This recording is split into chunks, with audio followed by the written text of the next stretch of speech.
Кинология бұл иттердің анатомиясын, физиологиясын және мінез құлқын зерттейтін ғылым. Ал полиция қызметінде қызметтік ит пен кинолог қылмысты ашуда үйлесімді әрі ұтымды тандем. Есенсіз бе, құрметті көрермен, эфирде сақшымен сырласу бағдарламасы. Бүгінгі студиямыздың қонағы Атырау облысы полиция департаменті кинологиялық қызмет орталығының бастығы полиция майоры Ержанов Ренат Лесұлы. Қош келдіңіз. Бүгін біз қызметтік иттердің даярлығы, олардың күнделікті жұмысы, міндеттері туралы ашық әңгіме көріп өтеміз. Сізге алғашқы сұрағым, қылмысты ашуда кинологияның полиция қызметінде үлкен маңызы бар. Ал сіздердің бір күндік міндеттеріңізге нелер кіреді? Рахмет сұрағыңызға. Жалпы кинологиялық қызмет құқық қорғау органдарында жедел қызметті қамтамасыз етудегі бірден бір маңызды бөліс болып табылады. Яғни кинология қызметінің басты міндеттері қызметтік иттерді даярлау, қылмыстарды болдырмау, алдын алу, ашу және де қоғамдық қауіпсіздікті қамтамасыз ету болып табылады. Айта кетейік, жалпы кинология қызметінің орталығының қызметтік іздестіру иттері желілер бойынша жарылғыш заттарды, есірткі заттарын іздеу, адам тау, қылмыскерлерді ұстау бағыттар бойынша қызмет атқарады. Осы қызметтің мамандарын, яғни кинологтарды даярлау, оларды іріктеу қалай жүзеге асады? Жалпы кинология қызметіне үміткерлер арнайы даярлықтан өтеді. Яғни қызметке орналасқан соң міндетті түрде әскери борышы өтелген болу керек, физикалық тұрғыда дайындығы жақсы болу керек, психологиялық жағдайы жақсы болу керек, және де жануарларға деген ықыласы жоғары болу керек. Сонымен қатар өзіміздің департаменттің психолог мамандарына жүгіне отырып, яғни жаңадан тағайындалған қызметкерлерді психологиялық әңгімелесу дейді, содан өткізіп, яғни оның мінез құлқын анықтап, әрі қарай жаңағыдай ол қызметкерге қызметтік итті таңдап тағайындаймыз. Ал қызметтік итті таңдау, оларды іріктеу қалай жүзеге асады? Жалпы қызметтік иттерді тағайындау мәселесі біздерде Ішкі істер министрлігінің бұйрығына сай 3 бағытта алынады. Яғни біріншісі ішкі істер органдарынан, яғни кинологиялық орталық, Ішкі істер министрлігі кинологиялық орталығынан иттер алынады сұранысқа сай. Екіншіден мемлекеттік сатып алу арқылы алынады. Ал үшіншіден өзіміздің бұйрығымызға сай, егер кинолог маман өзі ниет білдірген жағдайда өзінің жеке итімен де жұмыс жасай алады. Яғни өзінің жеке итін алып келеді, арнайы комиссиядан өтеді, дайындығы тексеріледі, қызметке әрі қарай қажетті деп есептесе комиссия, бұл итті қызметке бұйрықпен алынады және кинологқа тағайындалады. Қазіргі таңда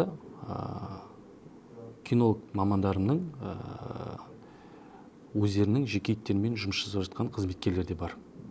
Яғни жоғарыда айтылғандай комиссиядан, арнайы комиссиядан өткен департаменттің уақытша теңгеріміне қойылған қызметтік иттер қызмет атқаруда. Ал әрбір қызметтік итті кәсіби деңгейге жеткізу үшін қандай кезеңдерден өтесіздер? Қызметтік иттерді кәсіби деңгейге жеткізу үшін бірнеше кезеңнен өтеміз. Яғни бірінші алғашқы даярлықтан өтеді. Ол жаңа бейімдеу орталыққа және де қызметкерге үйрену, қызметтік иттің екеуі бір-біріне үйренгеннен соң алғашқы даярлықтан өтеді. Ол яғни өзіміздің ішімізде кинологиялық орталықта алғашқы даярлықтан. Яғни пәрмендерге, кедергілер жолақтарынан өтуді, яғни физикалық тұрғыда итті дамытамыз. Онымен қоса қызметкердің өзі де физикалық тұрғыда дамиды. Одан соң алғашқы даярлықтан өткен соң біз өзіміз іштен комиссиядан өткіземіз. Әрі қарай Ішкі істер министрлігі кинология орталығына баяндаймыз. Яғни осындай қызметкер мысалы жарылғыш құрылғыларын анықтау бағытында дайын деп баянатпен баяндаймыз. Әрі қарай ішкі істер министрлігі кинология орталығына оқуға шақыртылады. Сол жерде нақты кәсіби дайындықтан өтеді. Нақты қызметкер сол жерден сертификат алып, содан соң қызметке кіріседі. Яғни қала аумағындағы әртүрлі оқыс оқиғалар, қылмыстық құқық бұзушылықтарға толыққанды қатысады. Ал қазіргі уақытта орталықта қанша қызметкер және қанша қызметтік иттер бар? Қазіргі таңда кинологиялық қызмет орталығында жалпы аудандарды қоса алғанда 13 кіші инспектор кинолог қызмет атқарады, және де 17 қызметтік іздестіру иті бар. Бір-бірін алмастыру керек жағдайлар орын алатын болса, қызметкерлер мысалға басқа қызметкердің қызметтік итімен жұмыс жасай ала ма? Жоқ, бұл негізі жалпы қызметкер еңбек демалысына немесе денсаулығына байланысты сырқаттанған жағдайда оның қызметтік иті міндетті түрде орталықта болады. Жалпы ол уақытта қызметтік итті күту, яғни баптау, тазалау басқа инспектор кинологқа жүктеледі, алайда қызметке алып шығуға тыйым салынады деп айта алмаймыз, бірақ алып шығу мүмкіндігі жоқ. Себебі әр қызметтік ит өзінің ғана иесімен ғана жұмыс атқарады. Оған басқа кинолог келіп пәрмендер, бұйрықтар яғни берген жағдайда ол қызметтік ит тыңдамауы мүмкін. Сол себепті мысалға әр желіде, яғни бағыт, есірткі затын іздеу, жарылғыш затын іздеу, адам іздеу, қылмыскерлерді ұстау деген әртүрлі бағытта кемінде 2 қызметкерден атқарады. Олар біреуі еңбек демалысқа кеткен уақытта, екіншісі міндетті түрде орын жауып оқиғаларға барады. Ал қызметтік иттердің күтімі мен әлеуметтік жағдайларына қатысты қандай іс-шаралар атқарылады? Жалпы қызметтік иттерге тұрақты ветеринарлық бақылау, тамақтану, жабдықталған питомникте және де күнделікті өзінің психологиялық, физиологиялық тексерістері болады. Сондай жұмыстар атқарылады. Яғни ішкі істер министрлігімен бекітілген нормаға сай тамақтану өзінің процесі бар. Одан бөлек ветеринарлық бақылау дегеніміз күнделікті жоспарға сай тексеріс, профилактикалық тексеріс, денсаулық жағдайын тексеру, физиологиясын тексеру және де қызметке дайындығын тексеру. Яғни мінез құлқын, кей кездерде қызметтік иттеріміз ауырыңқырап тұрады. Оларда тірі жан болғасын, адами қасиет секілді тоже оларда да қасиеттер болады. Кей күндері жұмысқа қабілетсіз болып тұрады. Сондай жағдайда міндетті түрде ветеринардың шешімімен ондай қызметтік иттер жұмысқа қосылмайды. Яғни өзінің бір белгіленген уақытқа дейін, толық емделіп шыққанға дейін ветеринардың бақылауында болады. Ғаламтор беттерін ақтарып, адамдардың ой-пікірлерін зерттейтін болсақ, олардың көпшілігі есірткі қылмысын ашуда, есірткіні табатын қызметтік иттер қалай табады? Олар есірткіні сонда қолдана ма деген сұрақтар туындап жатады. Бұл сұраққа сіз қалай жауап берер едіңіз? Рахмет сұрағыңызға. Бұл жалпы негізі көпшіліктің көкейін тесіп жүрген сұрақтардың бірі. Яғни біздің қызметтік иттердің басым бөлігі қазіргі таңда есірткімен күресеміз. Яғни қала аумағындағы есірткі тасымалдаушыларды ұстаймыз. Есірткі затын дайындайтын, соларды сақтайтын қылмыскерлерді ұстаймыз. Сол бағыттарда біздің қызметтік іздестіру иттеріміз көптеген іс-шараларға қатысып, іздестіру іс-шараларына қатысып, осы есірткі заттарын анықтап жатады. Сол кездегі туындайтын сұрақтар: сіздер қызметтік иттерге есірткі затын бересіздер ме? Әрине, бұның бәрі миф. Оны мен жоққа шығарамын.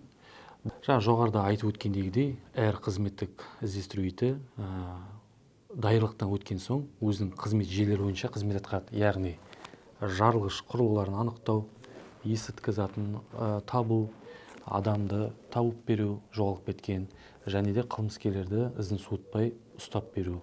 Сол бағытта мысалға ішкі істер министрлігі кинологиялық орталығынан осы бағыттар бойынша нақты оқып, білім алып келген соң қызмет атқарады ғой.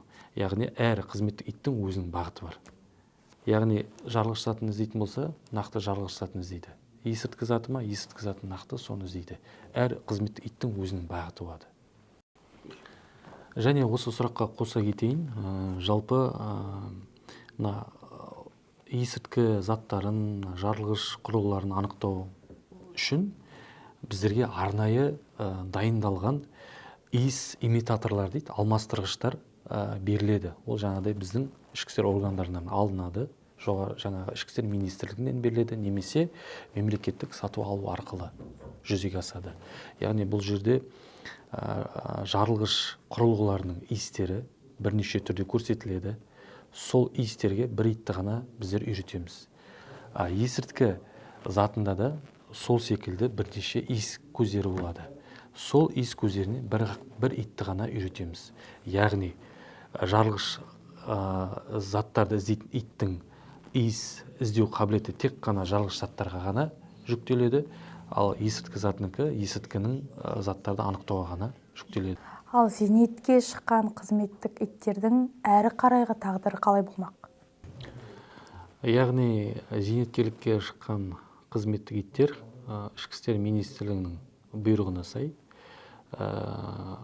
комиссияның қорытындысымен зейнеткерлікке тағайындалады, яғни қызметтен босатылады.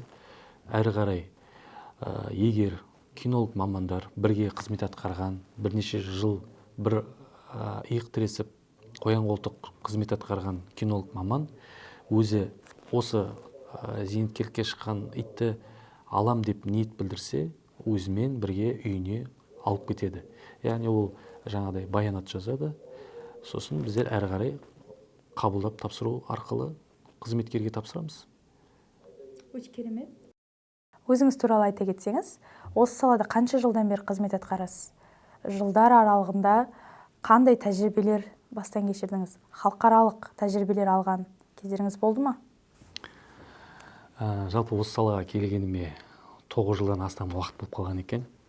Яғни осы қызметке келген кезінде сол жерде аға инспектор кинолог лауазымынан бастадым.